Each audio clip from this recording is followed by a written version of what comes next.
आज मैंने ये जो डिज़र्ट बनाया है ये रसमलाई केक है। यानी कि आपको इसमें केक और रसमलाई दोनों का टेस्ट एक साथ आएगा। और यकीन मानिए कि ये सिर्फ 15 मिनट में बनकर तैयार हो गया है। 5 मिनट प्रिपरेशन, 5 मिनट्स बेकिंग और 5 मिनट्स इसकी प्लेटिंग। और टेस्ट में ये इतना ज़्यादा यमी है कि आप कितना भी खा लें मन नहीं भरेगा। और ये इतना ज़्यादा लाइट है कि आप इसको बिल्कुल गिल्ट फ्री होकर के खा भी सकते हैं। तो चलिए देखिए ये आसान सा टेस्टी रसमलाई केक मैंने कैसे बनाया। सबसे पहले तो आप इसके लिए आधा कटोरी गुनगुना यानी कि ल्यूक वार्म दूध ले लीजिए और फिर इसमें 10-12 केसर के धागे डालकर चम्मच से अच्छी तरह मिलाकर एक साइड रख दीजिए। और इसके बाद फिर हम केक का बैटर तैयार कर लेंगे। तो एक बड़े से बोल में सबसे पहले 1 कप मैदा लीजिए। फिर हमें लेना है आधा कप पाउडर्ड शुगर। यहाँ पर मैंने शुगर के साथ एक एक्सपेरिमेंट किया है और सोचा था कि अगर सक्सेसफुल रहा तभी वीडियो शेयर करूंगी। तो अभी फिलहाल 1 टीस्पून बेकिंग पाउडर लीजिए। एक्सपेरिमेंट सक्सेसफुल रहा है तभी ये वीडियो आपके सामने आया है, वरना केक तो जैसे तैसे जो भी बनता हम लोग खा ही लेते, लेकिन ये वीडियो कचरे में चला जाता। अब आप इसमें half tea spoon baking soda डालिए। केक तैयार हो जाए तो मैं आपको अपने शुगर वाले एक्सपेरिमेंट के बारे में बताती हूँ। तो ये वीडियो बिना स्किप किए हुए देखिए, क्योंकि एक परफेक्ट केक बनाने में स्टेप्स और मेजरमेंट का बहुत बड़ा रोल होता है। यहाँ पर हमने 1 चुटकी नमक डाला है, ये शुगर के टेस्ट को इनहेंस करेगा। अब हम यहाँ पर करीब 1/4 चम्मच इलायची पाउडर डालेंगे। तो ये इलायची तो मैंने छिलके के सहित पीस ली थी। ऑब्वियसली इसमें छिलके के बहुत बड़े बड़े रेशे हैं, तो इसको मैं चाय बनाने वाली छन्नी से छान लेती हूँ। इस तरह से इलायची पाउडर तो केक वाले बैटर में आ जाएगा और बाकी की इलायची गरम मसाला बनाने के काम आ जाएगी। अब इस मिक्सचर के ऊपर हमें करीब आधा कप दही डालना है। आप यहाँ पर बिल्कुल फ्रेश दही लीजिएगा जो खट्टा ना हो, और अगर दही न डालना हो तो आप इसके बदले 1 अंडा भी डाल सकते हैं, लेकिन दोनों में से कोई एक ही चीज़ लीजिएगा। और अब 1/4 कप रिफाइंड ऑयल डाल दीजिए। इतना सब कुछ मिलाने के बाद अब इसमें आप 1 कप दूध डाल दीजिए। और सबसे बाद में ये जो हमने केसर वाला दूध बना कर रखा था, इसको फिर से एक बार अच्छी तरह मिक्स करते हुए इसमें से आधा दूध इस मिक्सचर में मिला दीजिए।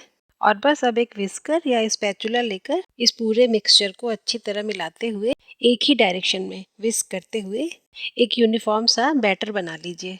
इसको कोई बहुत ज़्यादा फेंटना नहीं है, बस विस्कर से एक ही डायरेक्शन में मिक्स करते रहिए। और देखिए कितना अच्छा सा स्मूथ बिल्कुल क्रीमी बैटर बनकर तैयार हो गया। अब इसको बेक करने के लिए आप किसी फ्लैट बॉटम वाले ट्रे में या मोल्ड में ट्रांसफ़र कर लीजिए। इसकी कंसिस्टेंसी बिल्कुल ऐसे ही रिबन कंसिस्टेंसी होनी चाहिए, यानी कि जब आप बैटर को गिराएं तो उससे एक रिबन फॉर्म होना चाहिए। यहाँ पर आप पूरे बैटर को मोल्ड में ऐसे ही पलट लीजिए।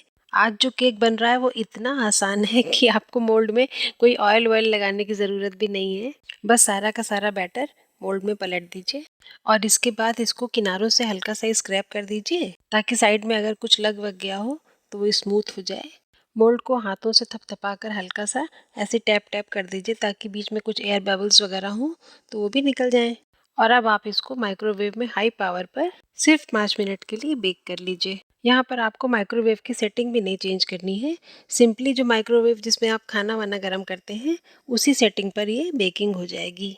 और हाँ, अगर आप माइक्रोवेव नहीं करना चाहते हैं तो किसी बड़े से कुकर या कढ़ाई को एक मेटल का स्टैंड रखकर प्री हीट कर लीजिए और फिर बैटर को मेटल के मोल्ड में डालकर कुकर की गास्केट और सीटी हटाकर सिर्फ ऐसे ही बंद करके या कढ़ाई पर बराबर से ढक्कन लगाकर उसमें भी बेक कर सकते हैं। लेकिन वहाँ पर आपको कम से कम 15 से 20 मिनट का टाइम देना पड़ेगा, लेकिन बेकिंग बड़े आराम से हो जाएगी। और माइक्रोवेव में सिर्फ 5 मिनट के अंदर आपका ये केक तैयार हो जाता है। तो चलिए इस बीच में हम इस रसमलाई केक का रस तैयार कर लेते हैं। सबसे पहले आप किसी बोल में 1 कप दूध लीजिए। ये नॉर्मल रूम टेम्परेचर पर लिया हुआ दूध है। अब आप इसमें लगभग 4 टेबलस्पून पाउडर शुगर डाल दीजिए। इसी दौरान आप चाहें तो वीडियो को लाइक भी कर सकते हैं। और मेरा चैनल तो आपने सब्सक्राइब कर ही लिया है, नहीं किया है तो आप कर लीजिए, क्या ही बुरा है। और पाउडर्ड शुगर मिलाने के बाद से इस दूध में अब आप आधा कप मिल्क पाउडर डाल दीजिए। और इसके बाद ये जितना भी केसर वाला दूध बचा हुआ था वो सारा का सारा इसमें मिला दीजिए। और फिर जैसे हमने बैटर में इलायची पाउडर डाला था, बिल्कुल उसी तरह से छन्नी से छानकर इसमें भी हम 1/4 चम्मच के बराबर इलायची पाउडर डाल देंगे। और बस अब इस दूध को इसी तरह रूम टेम्परेचर पर ही विस्कर से या किसी चम्मच से अच्छी तरह मिक्स कर लीजिए। इसको आंच पर चढ़ाने की कोई ज़रूरत नहीं है, ये इसी तरह से मिक्स हो जाएगा। और रसमलाई केक को गार्निश करने के लिए आपकी ये रसमलाई यानी कि रबड़ी तैयार हो गई है। आप एक चम्मच से लेकर देखिए, अब इसमें बिल्कुल भी लम्प्स नहीं है। इसकी कंसिस्टेंसी न बहुत गाढ़ी रखनी है न पतली। आप इसको तब तक विस्क करते रहिएगा बस जब तक इसमें मिल्क पाउडर का एक भी लंप ना रह जाए। तो 5 मिनट में हमने ये रबड़ी तैयार की और इतनी ही देर में हमारा केक भी बेक हो गया है। तो चलिए इसको एक साइड रखकर ज़रा केक का भी हालचाल पूछ लेते हैं। तो ये केक भी आ गया। देखने से ही लग रहा है कि ये कितना सॉफ्ट और फ्लफी तैयार हुआ है। वैसे इसको नाइफ टेस्ट की ज़रूरत है नहीं, लेकिन फिर भी एक चाकू पियर्स करके हम देख ही लेते हैं। चाकू बिल्कुल क्लीन निकला है और केक एकदम तैयार है। अब हम इसको एक फॉर्क से थोड़ी थोड़ी दूरी पर प्रिक कर देंगे, क्योंकि हमको इसके ऊपर से रबड़ी डालनी है ना। तो ऐसे प्रिक करने से ये केक रबड़ी को पूरा अंदर तक एब्जॉर्ब कर लेगा। आप हाथों से हल्का सा दबा कर देखिए कितना ज़्यादा सॉफ्ट बना है। बस अब प्रिकिंग एंड पियर्सिंग हो गई। एक स्पैचुला लेकर इसके चारों किनारों से ज़रा इसको स्क्रैप कर लीजिए और फिर ये जो रबड़ी बना कर रखी है उसको अब इस केक के ऊपर हम अच्छी तरह से डाल देंगे। इसको धीरे धीरे करके इस तरह से डालिए कि पूरे केक पर ये चारों तरफ से अच्छी तरह से फैल करके लग जाए। और हमने जो फॉक से प्रिकिंग की है उन छेदों से ये अच्छी तरह से अंदर भी जाती रहे। और ये देखिए किस तरह से पूरे केक का हमने रबड़ी से अभिषेक कर दिया है। और थोड़ी सी रबड़ी हमने बचा भी ली है, उसको बाद में हम केक सर्व करते टाइम फिर ऊपर से डाल करके सर्व करेंगे। अब यहाँ पर मैंने थोड़े से ड्राई फ्रूट्स पहले से ही बारीक काट कर रखे हुए हैं, उसको इस रसमलाई केक के ऊपर गार्निश कर देंगे। आप देखिए कि ये केक कितना ज़्यादा स्पंजी बना है कि इतनी सारी रबड़ी को इसने कितनी जल्दी अपने अंदर एब्जॉर्ब कर लिया है। आप अब चाहें तो इस पर थोड़ी सी रबड़ी और डाल दीजिए। और इस रबड़ी को बनाना तो इतना आसान है कि अगर ये सारी की सारी यूज़ भी हो जाए तो आप इस रसमलाई केक को सर्व करने के लिए फिर से 1 मिनट के अंदर ही और भी रबड़ी बना सकते हैं। हमारा केक अब सज धज के पूरी तरह से तैयार हो चुका है। तो चलिए अब इसको सर्व भी कर लेते हैं। आप इसको अपने मनचाहे साइज़ के पीसेज में काटिए।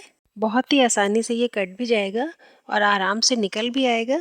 आप देख सकते हैं कि ये कितना ज़्यादा सॉफ्ट, स्पंजी और लाइट है।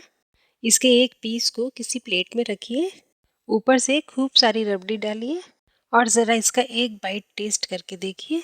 आप डिसाइड नहीं कर पाएंगे कि इसको रसमलाई कहें या केक कहें, इसीलिए हमने इस रेसिपी को रसमलाई केक का नाम दिया है।